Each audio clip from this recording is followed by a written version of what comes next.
গ্রাম বাংলার সুন্দর এই দৃশ্য মনোমুগ্ধ করে আমাদের সবাইকে। এ হচ্ছে উল্লাপাড়া থানার পঞ্চকুশি ইউনিয়নের বন্যাকান্দি খেওয়াঘাট।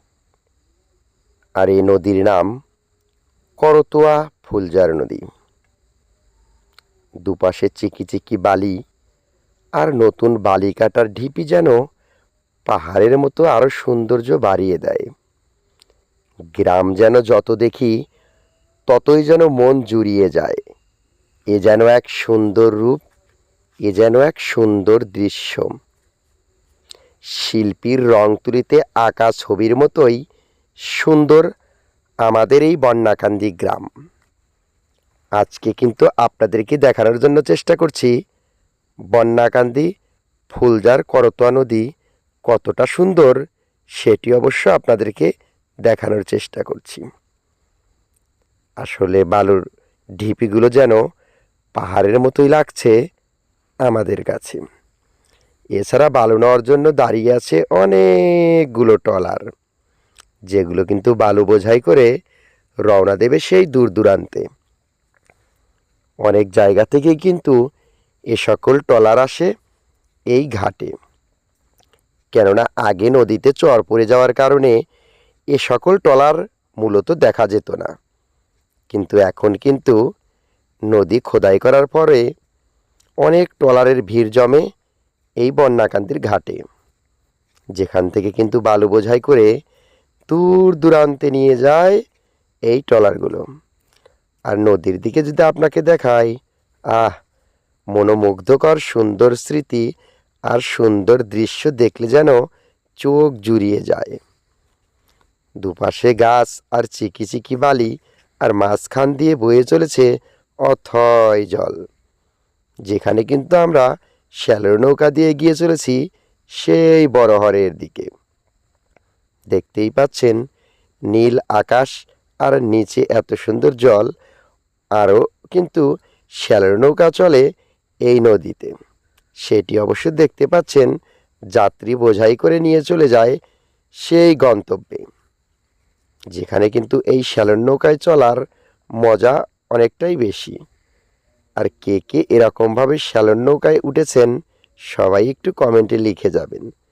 তো আমিও আবার একটু নিজেকে ভিডিও করে নিলাম, যেহেতু আজকে নৌকাতে বেশি লোকজন নেই, হাট দিন ছিল, তাই হাটে পেছনদার নামিয়ে দিয়ে এসে এখন কিন্তু নৌকা বাঁধা ছিল ঘাটে।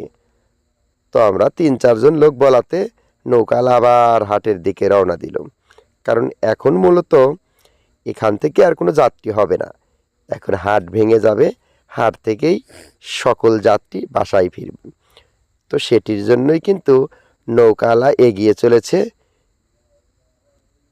সবাইকে নিয়ে। তো আপনাদেরকে আরেকটু দেখানোর জন্য চেষ্টা করছি যে গ্রাম বাংলার যে ঐতিহ্য, নদীর কুলকিনার কীরকম লাগে। তো আসলে এটা কোনো সমুদ্র বা কোনো সাগর নয়, এটা হচ্ছে প্রায় বড়হরের কাছেই আমরা এসে গিয়েছি ফুলজার করতোয়া নদী। যে টাওয়ারটি আপনাদেরকে দেখালাম এটি হচ্ছে বড়হরের টাওয়ার।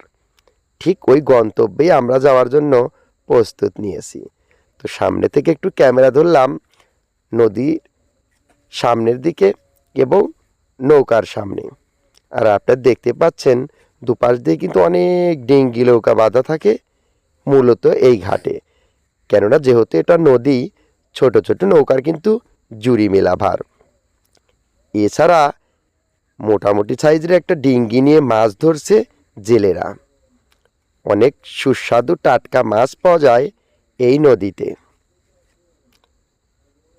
এখানে রুই কাতলা সহ বোয়াল, চিংড়ি, ইচা, ট্যাংরা, তেলাপুয়া, এছাড়া নদীর যত সুস্বাদু গুড়া মাছ আছে এই নদী থেকেই কিন্তু মারা হয়, কেননা নদীর মাছের স্বাদটাই আলাদা। আর সেই স্বাদে পাগল হয়েই কিন্তু অনেক দূর দূরান্ত থেকে লোক এসে ভিড় করে এই নদীর মাছ কেনার জন্য, কেননা এই নদীর মাছের খুব চাহিদা। এছাড়া দুপাশে দেখতে পাচ্ছেন কস্তুরি ফুল ফুটে আছে, কত সুন্দর লাগছে।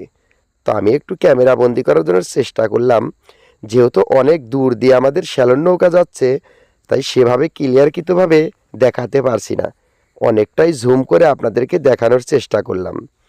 আসলে এই শালবাগানের সামনে দিয়েই ফুলগুলো ফুটে আছে। আর এছাড়া আপনি যদি সামনের দিকে আরও দেখায় তাহলে দেখতে পারবেন ছোট নৌকা, বড় নৌকা, অনেক রকমের নৌকা রয়েছে। আর সামনেই দেখতে পাচ্ছেন সেই বড়হরের বিশাল ব্রিজ, যেটি অবশ্য পারাপারের মানুষের একমাত্র রাস্তা। তেঁতুলা থেকে সরাসরি উল্লাপাড়া যাওয়ার জন্য এই ব্রিজটাই কিন্তু একমাত্র সম্পদ, যেটি থেকে সরাসরি যোগাযোগের ব্যবস্থা হয়ে গেছে এই ফুলজার করতোয়া নদীর ঘাটে, বড়হর এবং তেঁতুলিয়ার এই ফুলজার করতোয়া নদীতে। আর ডিঙ্গি নৌকাগুলো মাছ ধরছে একদম মনে আনন্দ নিয়ে, কেননা এই সুন্দর মাছ বেচেই অনেক জেলেদের জীবন জীবিকা নির্ভর করে এই মাছের উপর। ইতিমধ্যেই কিন্তু আমরা প্রায় চলে এসেছি বড়হরের হাটে। এখনই কিন্তু আমরা নৌকা ভিড়িয়ে দেব বড়হর ঘাটের কিনারে। আর এরকম নিত্য নতুন নদী, খেলাধুলা এবং দূর দূরান্তে ঘোরাফেরার ব্লগ ভিডিও এবং মজাদার ফানি ভিডিও পেতে আমাদের চ্যানেলটি অবশ্যই সাবস্ক্রাইব করে রাখবেন এবং নিত্য নতুন কিছু দেখতে থাকবেন। Love you.